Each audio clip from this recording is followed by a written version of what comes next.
Nous allons étudier dans cette capsule vidéo les modélisations des actions mécaniques et le principe d'inertie.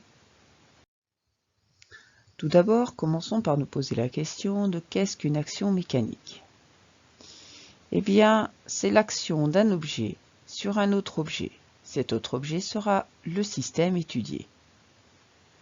Cette action va permettre de déformer ou de modifier le mouvement du système étudié. Par exemple, déformer, j'appuie avec mon doigt sur une petite balle anti-stress. L'action de mon doigt va déformer la balle anti-stress. Modifier le mouvement, eh bien, avec mon pied, je tape dans un ballon qui était posé au sol. Mon ballon va se mettre en mouvement. Alors, voyons quelques exemples d'actions mécaniques. Premier exemple, je prends une balle de tennis en train de tomber sur le sol. Donc l'attraction de la Terre, pourquoi mon balle elle tombe au sol? Parce qu'il y a la Terre qui l'attire à elle. Donc l'attraction de la Terre sur la balle va faire tomber la balle au sol. Cette action va être représentée par une force que je noterai force de la Terre sur la balle. Cette force sera verticale, dirigée vers le bas, c'est-à-dire dirigée vers le centre de la Terre. Plus simplement, on a l'habitude d'appeler cette force le poids et de la noter P, donc ici de la balle. On remplacera donc maintenant l'écriture F de terre sur la balle par P de la balle. Alors, on fera attention que cette action mécanique existe toujours sur Terre.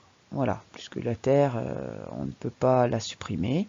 Donc, le poids est une force qui existe toujours sur notre Terre. Puis si on est sur la Lune, il y a quand même le poids qui existe, mais on ne le calculera pas de la même manière. Deuxième exemple. Je prends un ballon de basket posé au sol. Il y a donc ici contact avec le sol et le ballon ne bouge pas. En tout premier, ce ballon subit l'action de la Terre, force qu'on a appelée précédemment le poids. Force qui est donc verticale vers le bas, dirigée vers le centre de la Terre. Deuxième chose, le ballon est en contact avec le sol. Le sol agit sur ce ballon. Le sol, entre guillemets, retient le ballon. On a donc une action mécanique qu'on notera F de sol sur le ballon, qui sera verticale vers le haut. Cette force, on a pour habitude de lui donner un autre nom. C'est la réaction normale, Rn. On va donc remplacer le nom force de sol sur le ballon par Rn.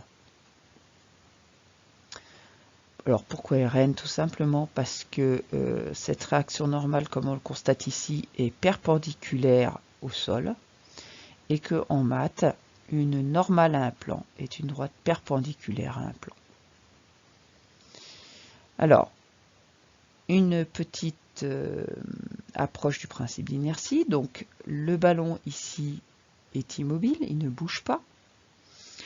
Donc, ces deux forces ici doivent s'annuler. Que veut dire doivent s'annuler? Ça veut dire que la longueur de la flèche bleue du poids doit être égale à la longueur de la flèche blanche de la réaction normale Rn. Voilà, si Rn était plus grand, le ballon se soulèverait. Si P était plus grand, le sol s'enfoncerait. Allez, troisième exemple, le ballon de foot avec le joueur qui va taper dans le ballon. Donc là, il n'y a pas le contact, on va supposer pour nous qu'il y ait le contact. Voilà, qu'on est pile au moment du contact. Alors, ce ballon, comme dans les autres fois, ce ballon subit l'action de la Terre, qu'on appelle le poids, qu'on note P du ballon, qui est vertical vers le bas, c'est-à-dire dirigé vers le centre de la Terre. Deuxième action, eh bien, ce ballon est posé au sol. Il subit donc la réaction normale Rn. Flèche verticale vers le haut. Ensuite, eh bien, ce ballon va être frappé par le pied. Donc il y a ici l'action du pied sur le ballon.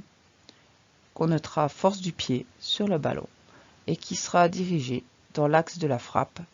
Donc on mettra ici cette flèche de travers, force du pied sur le ballon. Quatrième exemple. Une lampe est accrochée au plafond avec un fil, ici le fil électrique. Je m'intéresse ici à la partie lampe. Voilà, le fil n'est pas pris en compte. Je prends la lampe. Alors, quelles sont les actions mécaniques subies par la lampe? Comme toujours, la première action, c'est l'action de la Terre, qui s'appelle le poids, qu'on note P lampe, et donc qui est dirigée vers le centre de la Terre.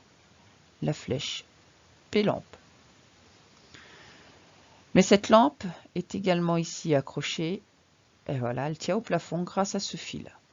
Donc ce fil va avoir une action sur la lampe.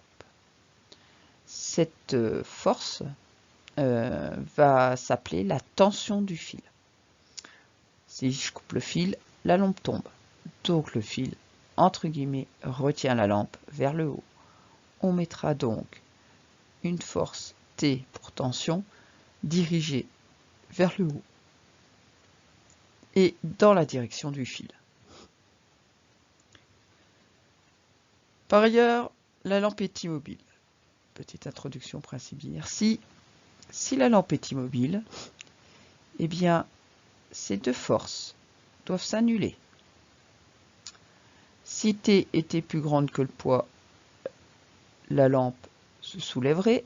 Si le poids était plus grand que la tension du fil, la lampe serait arrachée du plafond. La lampe ne bouge pas, ces deux forces s'annulent.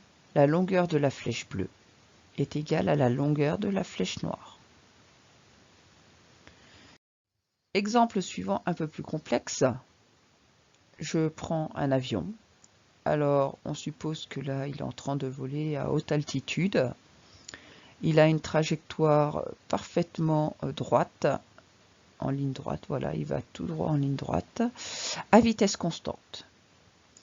On est donc ici, clairement, dans un mouvement rectiligne, uniforme, rectiligne pour la ligne droite, uniforme pour la vitesse constante. Alors, cet avion subit quoi? Cet avion subit, comme toujours, on est à proximité de la Terre. Cet avion continue à subir l'action de la Terre, qu'on appelle le poids, P, toujours dirigé vers le centre de la Terre. Il subit également l'action des moteurs, voilà, ce qui lui permet d'avancer. Donc les moteurs ici sont là, et ces moteurs vont créer une force de poussée sur l'avion. FP, qui permet à l'avion d'avancer. Troisièmement, eh bien cet avion est en train de se déplacer dans l'air.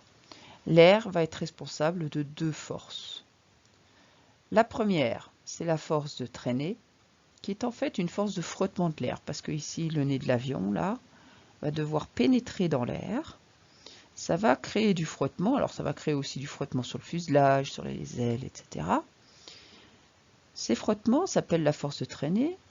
On va la noter T, et elle va être dirigée, du coup, vers l'arrière de l'avion, dans le but de faire ralentir l'avion.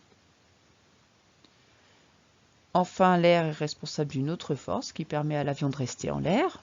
C'est cette force qui est responsable de ça. Ça s'appelle la portance.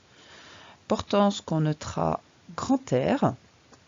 Alors, effectivement, quand l'air passe sous les ailes de l'avion, il se crée un phénomène physique qui crée une force, voilà, parce qu'en fait, il y a des dépressions qui se créent, et il va y avoir l'équivalent d'une force vers le haut.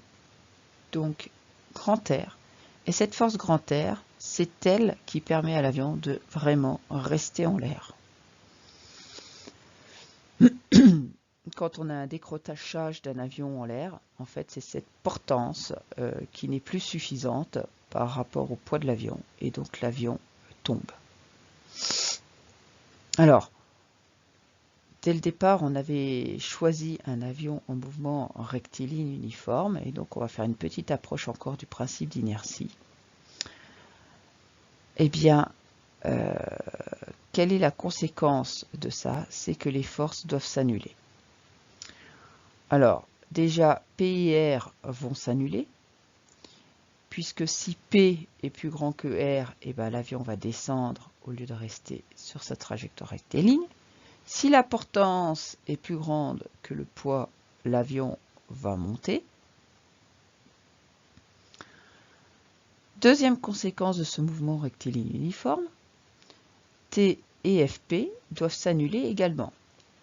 Effectivement, si la traînée est trop grande par rapport à la force de poussée, eh ben, l'avion va ralentir. Contrairement ici, si la force de poussée devient plus grande que la traînée, l'avion va accélérer. Donc, pour que l'avion garde la même vitesse, il faut que la traînée et la force de poussée gardent des valeurs identiques. Voilà, donc on a vu un certain nombre d'actions mécaniques. En fait, c'est surtout votre réflexion qui vous permettra de les trouver. Puis, ça a permis également de rappeler un peu le fonctionnement du principe d'inertie. Si votre objet que vous étudiez, il est immobile, il ne bouge pas, il est posé au sol, ou il est accroché quelque part, ou s'il est en mouvement rectiligne uniforme, c'est-à-dire qu'il suit une trajectoire en ligne droite et à vitesse constante, eh bien, on pourra dire alors que les forces exercées sur le système, donc toutes les forces exercées sur le système, doivent s'annuler. Alors, ce principe, j'ai mis ici, vous voyez, un système de double flèche, parce que si vous savez que les forces exercées sur le système s'annulent, alors vous pouvez dire que l'objet est immobile ou que l'objet est en mouvement rectiligne uniforme. C'est parfaitement réciproque.